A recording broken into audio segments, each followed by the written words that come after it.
Brawlers, baby.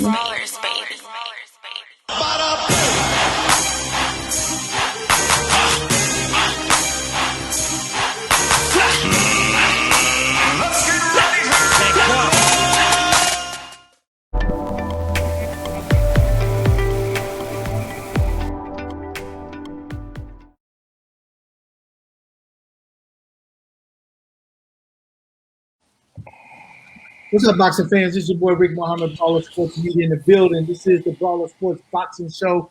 Want to apologize to all our viewers and followers for the previous one that we was doing. Unfortunately, I didn't put my phone on airplane mode, and when a call comes in, that's it. It messes up and distorts our audio. So didn't want to do you guys like that. Wanted to make sure we get what we had to say out to everybody.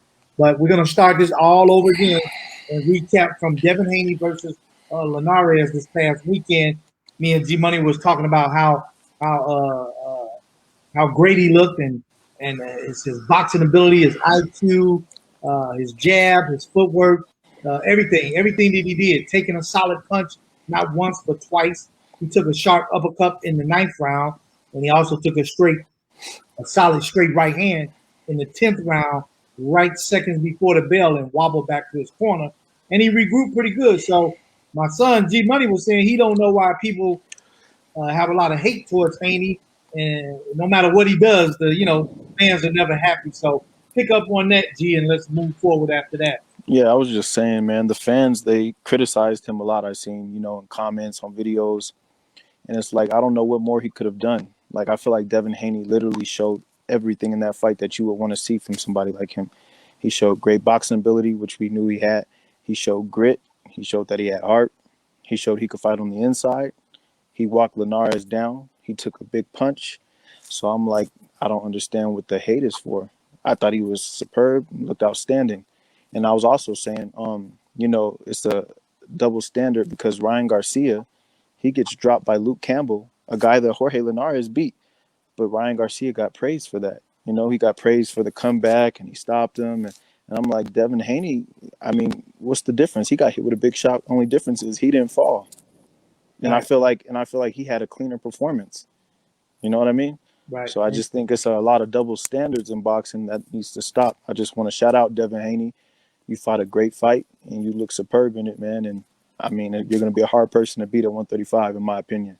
Absolutely. Team Haney did their thing. Much respect. And that says that he wears that elite shield. He belongs on that elite list that he's at right now. And I think that performance, in my opinion, should have catapulted him beyond doubters' minds now moving forward. You would think, but from what I'm seeing, it didn't, which is crazy. Boxing fans, they want to see blood, guts. Yeah. You ain't getting knocked out or, I mean, the man wobbled in the 10th round. He still had 2 solid rounds to go. If his conditioning and his boxing ability and skill set wasn't where it was at, and his IQ, them 2 rounds could have been deadly for him. Right. But the fighter that he is, he came out and still maintained and did his thing, and he won big. He won huge. Yeah. Another thing I want to touch on is think about this. He's 22 years old, right? He got hit with a big shot.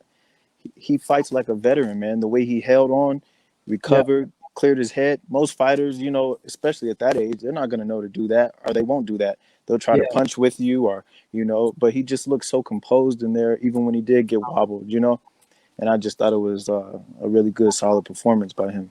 Yeah, absolutely. Moving right along, and then we touch bases on my man Gary Antoine Russell, who had another impressive night in the ring. Did his thing, he's like 13-0 now, 14-0, something like that. I think he's 14-0 with 14 KOs right now. Yeah, that win, put him in 14-0 Saturday night, and so big shout out to Team Russell, my guys, my man Gary Jr. and Antoine, and I keep forgetting the other Garys. Antonio, my man. Yeah, good looking. Yeah, so great performance, Antoine, the other night, man. Big props. We looking forward to seeing you guys get out there and do y'all thing next outing. So moving along from that, what we got next, G? So I mean, I guess we got next is Teofimo Lopez. He has a fight, I believe, on the 19th, is it, of June, Yeah, versus Kambosos. Cambosis.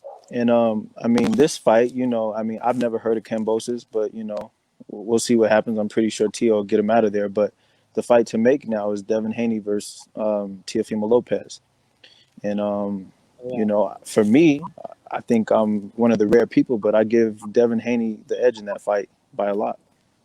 I I think, can't agree with you on that. yeah, and I think Teofimo, I mean, he's a great fighter. Like, he's got power, he's got a lot of skill, he's got that fast twitch, Yeah. but he's very powerful. But the difference, I think, is Devin's not going to fight Teofimo the same way he fought Jorge. Styles make Yeah, styles make fights, and Devin knows that Teofimo has a lot of pop and can crack.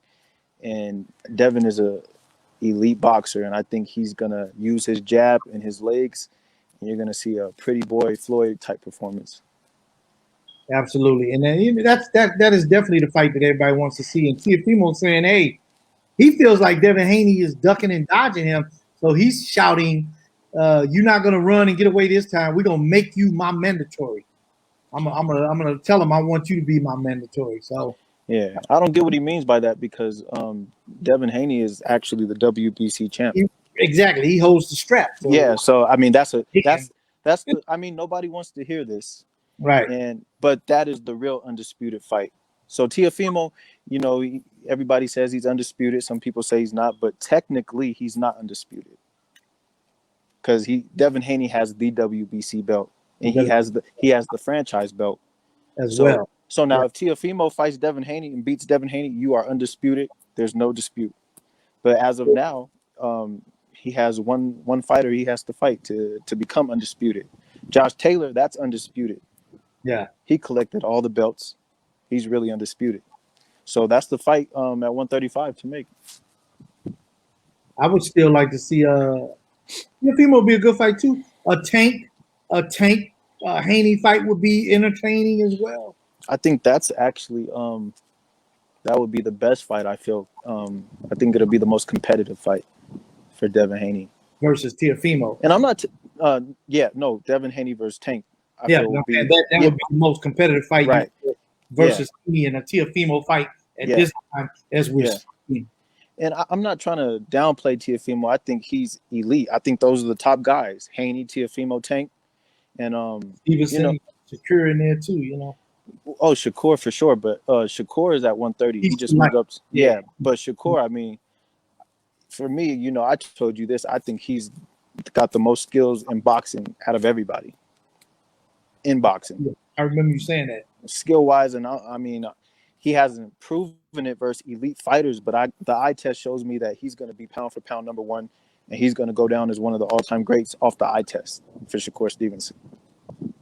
Okay, let's jump forward now to we've got Floyd Money Mayweather fighting Logan Paul this weekend in Miami.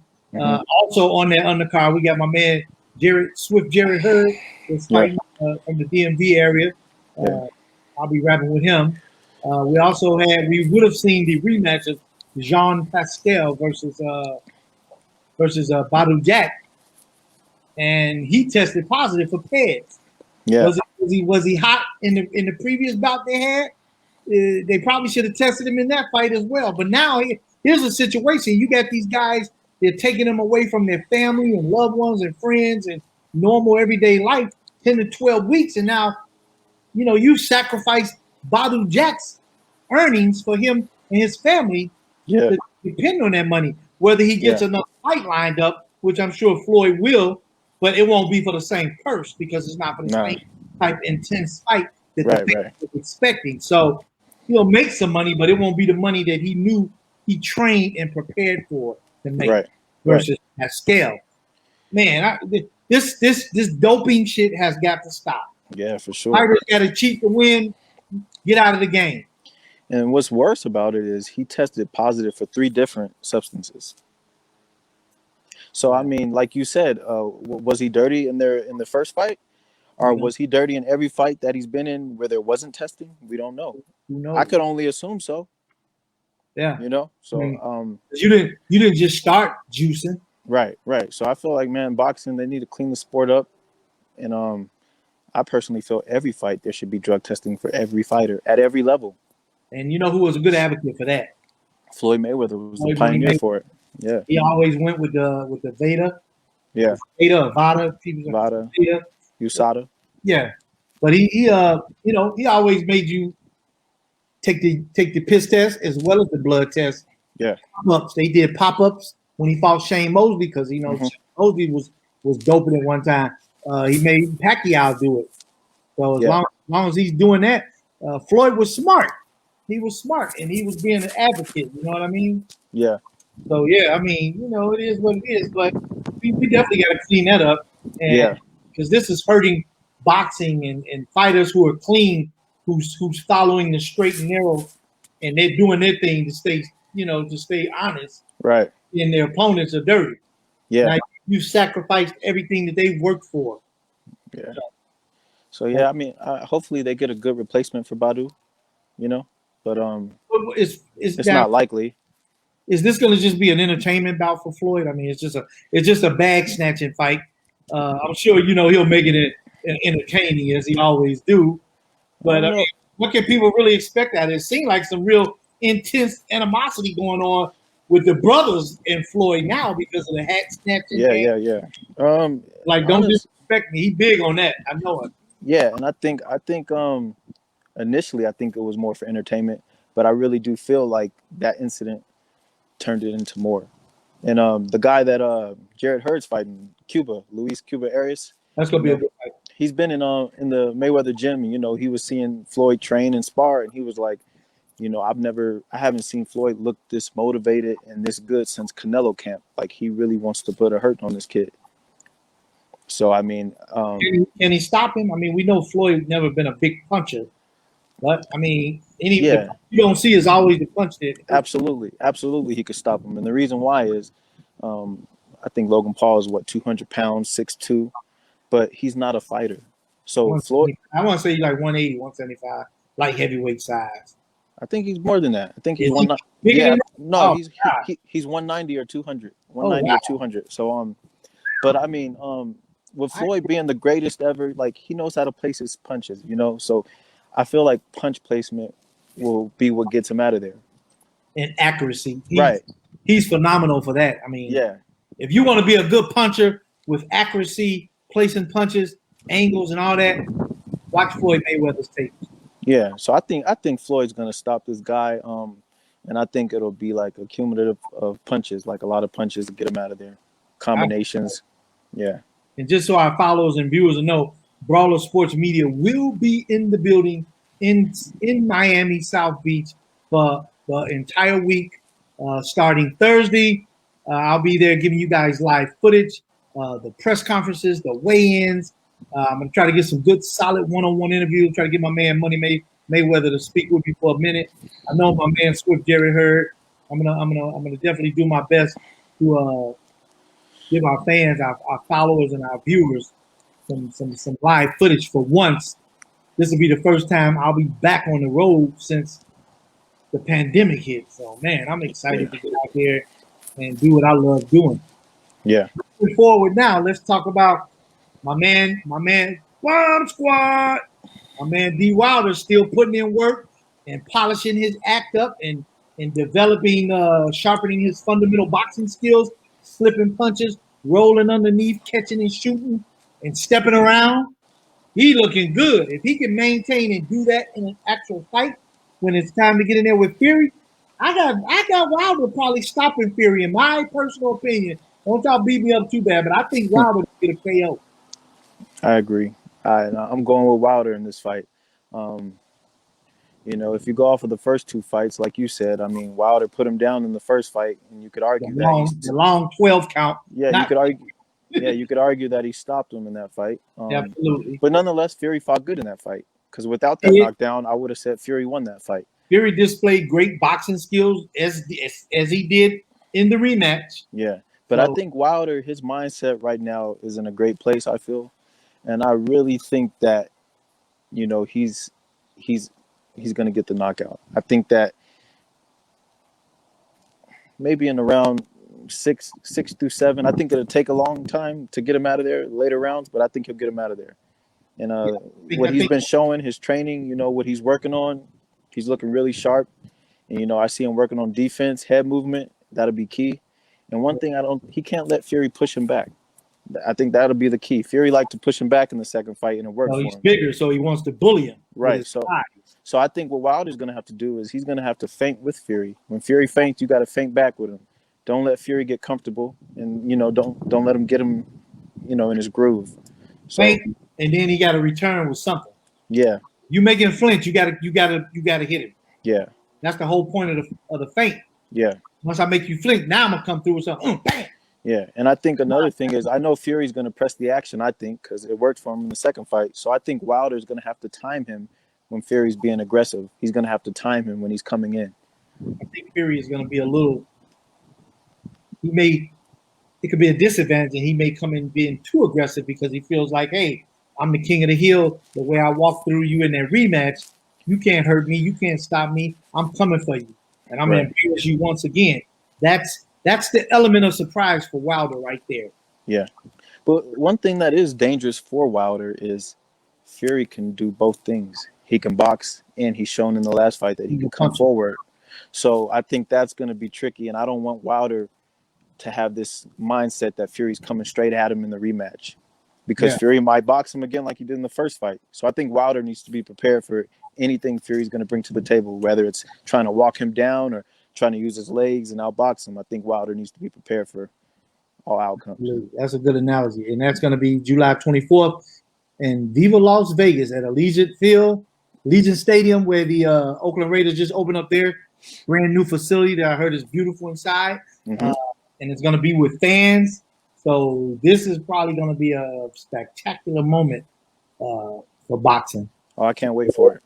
Man, it's going to be – that's – to see the big guys back. But I feel Wilder's energy and the urgency to get his belt back because we have two British heavyweights now, Joshua and Fury. Where's our American belt? Where's our American champion? Yeah. Wilder, he's eager to do that too. Yeah, he is. I feel the energy too, and I think he's going to do it this time. I really do, and I think he's going to do it in devastating fashion. I just feel that way. Yeah. And the time off that he's had, he needed that to heal. Yeah. Mentally and physically. Yeah. You know, he needed that. He did. He needed one of those real long sit down, come to Jesus meetings with self and endure everything that just happened to him in that rematch. And now this healing process is done. Yeah.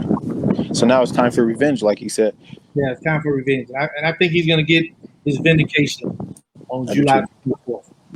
So, and then a month after that, we have the big welterweight showdown with Errol Spence versus Manny Pacquiao.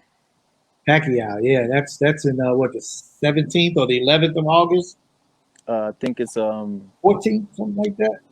The 21st or something like that. August 21st, I think. Mid-August. Yeah, mid-August. Let's talk about that. I mean, Pac-Man is not a legend for nothing. And he will come in there and perform. Pacquiao will perform. Yeah. I think how does this fight pan out? You gotta favor Spence, you know. Why? Because of age? Yeah. Not because of resume. Youth, he's fresher, you know, he's much bigger, stronger.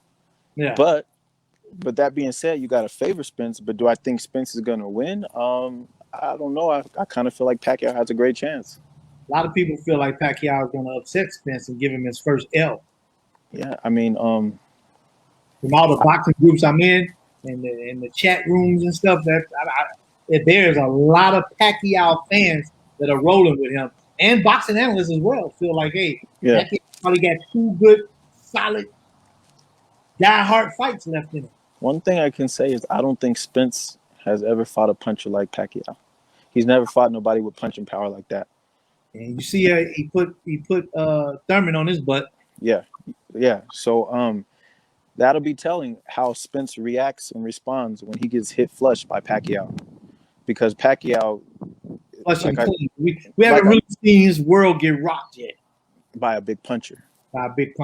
Yeah. You know, I mean, Kell Brook, he's physically strong, but he doesn't have punching power like Manny Pacquiao at all. Yeah. Danny Garcia, he had punching power at 140, but I don't think his punching power really transitioned into 147.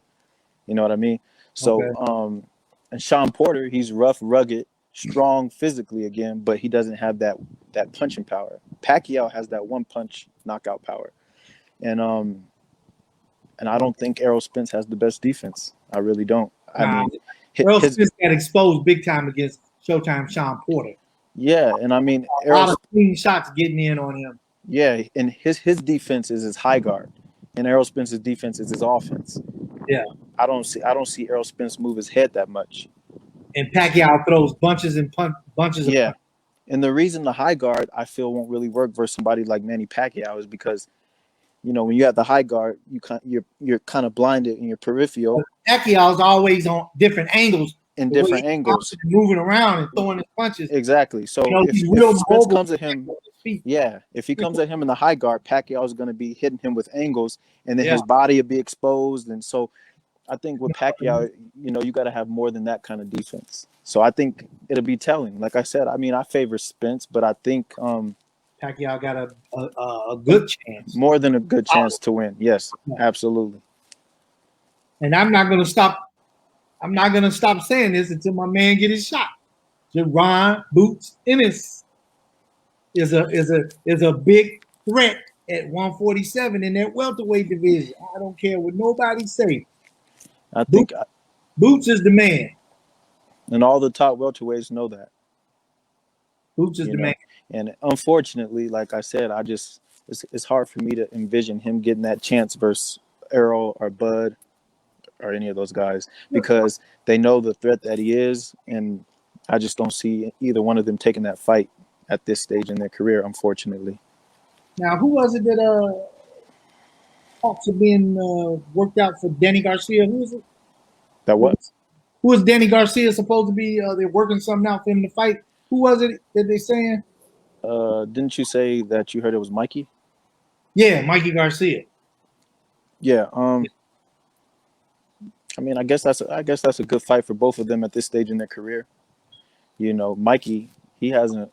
Did he fight after Spence? Who did he fight? Jesse Vargas? Yeah, he knocked Jesse Vargas around in there, and Jesse Vargas, he's a natural 147, and Mikey put him down. Pop, pop. Yeah. He forced the action in that fight too. Actually, I think that probably is the best fight for both of those guys at this stage in their career. With Danny coming off the loss. Yeah, Danny's coming off of losses, like in the big fights, and Mikey Garcia, he's kind of inactive, Right. and then. But dangerous. He still can come back. Mikey is a great boxer, man. He's got a lot of skills, and in that fight, I would roll with Mikey Garcia. Personal. I think Mikey has better boxing skill, better technique. Danny's one-dimensional for me. He doesn't move his head. He doesn't move his head. I think Danny's downfall is he has very slow feet. His feet are very slow. Okay. And Mikey Garcia, his feet aren't fast, but he has very educated feet. Yeah. Meaning that he knows how to. Yeah, he has very educated feet, but they're not fast. But Danny's feet are just really planted to the canvas and slow. Yeah, he fights flat-footed more. Yeah, so that I think that kind of makes him. His dimensions can't really, kind of makes him one-dimensional. Yeah. But yeah, I mean that'd be an interesting fight. Again, I would hope that's not on pay-per-view, but I'm sure it probably will be. Yeah, nobody wants to pay that. And I mean, what was the other fight that was just on pay-per-view that they wanted everybody to pay for? I didn't do it. So I can't remember. They got to do better with these pay-per-view fights. Fighters want that money, they want that big pay, but you ain't got the followers or this fight isn't that big of a hype fight. Yeah. It's gonna get that type of broad attention to sell 1 million homes on pay-per-view. I mean, stop hitting the fans in the head, stealing money. Right. There's still a pandemic. Yeah, we're slowly coming back now. People are out and about. But I mean, man, y'all still trying to get pay-per-view fights done. Right. And they're not pay-per-view worthy fights. Yeah, I think that's the problem is when it's not like, all right, Errol and Manny Pacquiao, that's pay-per-view worthy, like people are willing to buy that. Wilder Fury 3, everybody's gonna buy it, you know. Absolutely. So it's those kind of fights where we know, like, okay, we see that you know automatically that's a pay-per-view fight.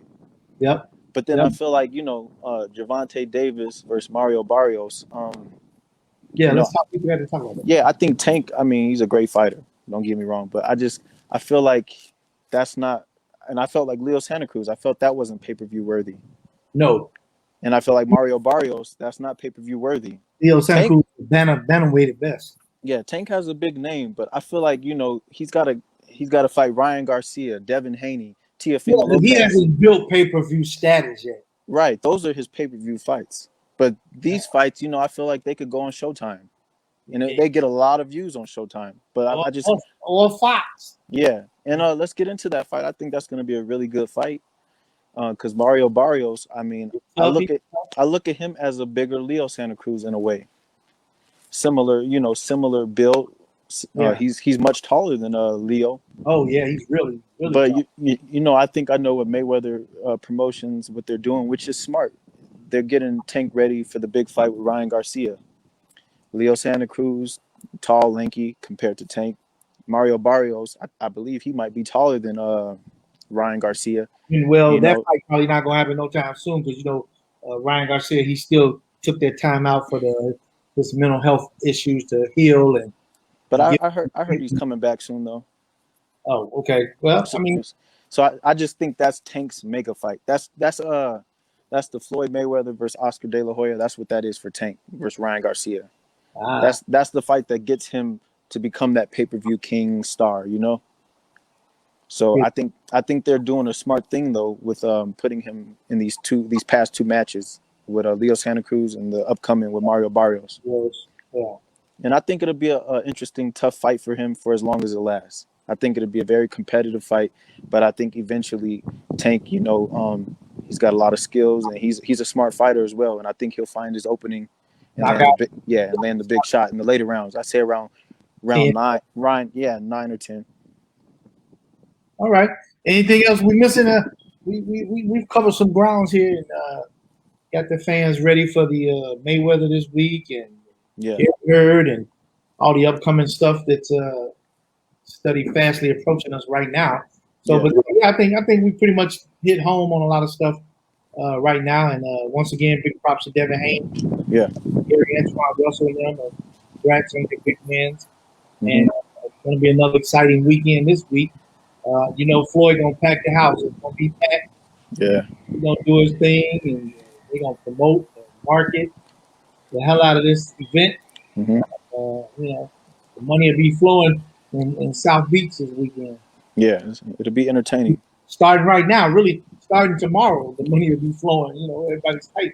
It's fight week. That's what people go there to do. So, and don't forget the week after you got Shakur Stevenson fighting on ESPN versus the African kid Nakatani. Is that his name? It's something like that. I believe it's no. That's the guy Lomachenko's fighting, but it's something like that. Yeah, he's an African fighter. Yeah, his name is something like that.